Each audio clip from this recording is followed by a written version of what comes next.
Nice, such a pleasure to meet you. You scared me so much. I've seen it and it's fantastic. I loved it. But first question is, how do you create this suspense atmosphere? Because at the beginning, nothing happened and I already was uncomfortable. So I was really curious to understand, how do you achieve this result all the time? Oh, well, first of all, thank you. And I love your background, by the way. It's very cool. Is that all books you've read? Yes. I love it. My little books. I mean, yeah. I love books. So you really kind of got me. Now I want to go over your house and hang out. I'm waiting for you in Brighton in UK.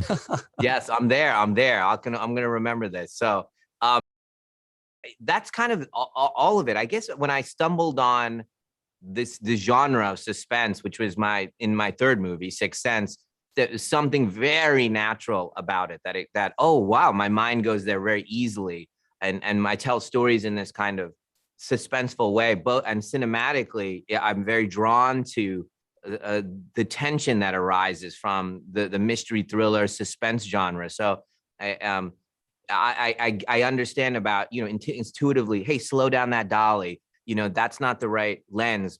Use a 27 instead of a 32 because it creates this kind of depth of field or this movement. And, there, for example, like a lot of movies, I never go above a 40 millimeter lens. The wider lenses create a little bit more kind of warp, a little bit more environment, all those kind of choices. Sound, I'm constantly thinking about how to use sound. And we definitely reflect what the character is feeling in the choices of the cinema. Of it. And so you're creating this kind of, whenever every movement of the camera creates some kind of evokes some kind of emotion in you. Like if I was teaching a class on cinema, so if it's you, this shot of you and the camera's dropping, there's a certain emotion that's coming as the camera's dropping, which is very different than if I'm moving to the right of you, around to the side of your face, or reverse, coming to the front of you. One of it is making a decision. One of it is conflicted. One of it is I'm making a dark decision. If I dolly straight at you, that's a different kind of, like, I know what I need to do and I'm going to do it, a realization. All of those, the knowledge of what I'm doing emotionally with the camera at every moment.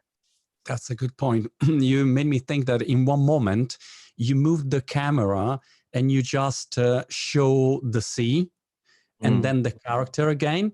And that moment where I just look at the sea, I thought, oh my gosh, now what's going to happen?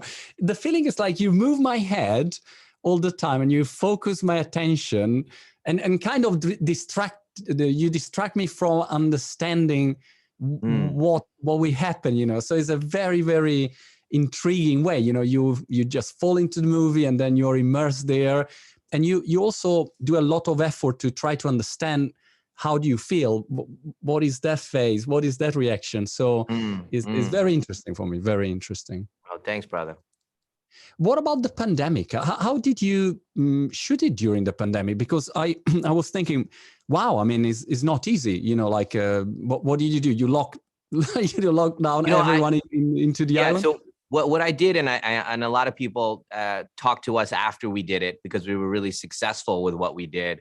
The good news is my family's all doctors. So I'm constantly thinking in medical terms and biomedical terms and understanding what I could about the virus and what was happening. So the thesis for me was spend the extra money, which turned out to be like 10% of our budget, to do the movie in a certain way. And I said to my producers and the actors, if we don't do it this way, I'm not going to do it. So we're going to if we can buy out an entire hotel, every single person in there is us or the staff. And we have the staff stay in the rooms in the hotel with us. So, and we just buy them out for these 10 weeks and then no one leaves. Everyone signs something, says, you're not going to leave. And that group who feeds us, takes care of us, cleans with us, all of that stuff, everybody stays together. No one ever leaves. And we go to the set and come back. We do this for 10 weeks. If you guys can commit and we can figure this out, we'll make the movie under those parameters. And that's exactly what we ended up doing. Luckily at that time, because of the pandemic, there were a lot of hotels that were willing for me to buy it out and do it in this capacity. And of course, the staffs of those hotels also wanted to be hired. So it was a rare moment where what I needed to have happen was what we could pull it off. And so we did it that way. And we actually had our own lab there. So we were doing testing at the hotel and on the set just to make sure we were getting negative results. And we had the entire time, we did thousands of tests of our crew. We had zero positives the whole time, and everyone stayed safe. You know, I mean, can you at midnight assure me that one of the crew members isn't going out to meet a girl? I can't promise that, but I gave a big speech saying to everyone, there are plenty of attractive people on our crew here in the hotel. Please feel free to get to know each other, but do not leave. There's so many attractive people. Everybody hang out. Yeah.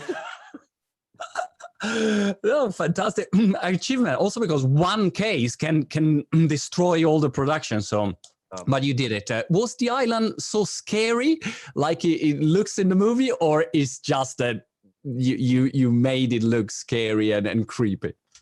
You know, the idea was to go to a very beautiful place, somewhere that was stunning, and it was stunning. And the people of the Dominican Republic were, I can't say enough about them.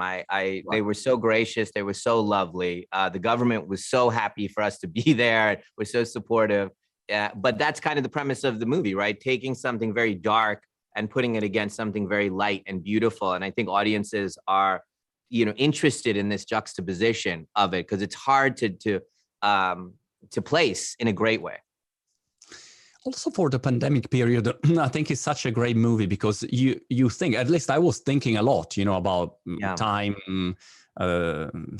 being sick, death, relationships. I mean, there are 4 kids. So for me, some scenes were really impacted me a lot.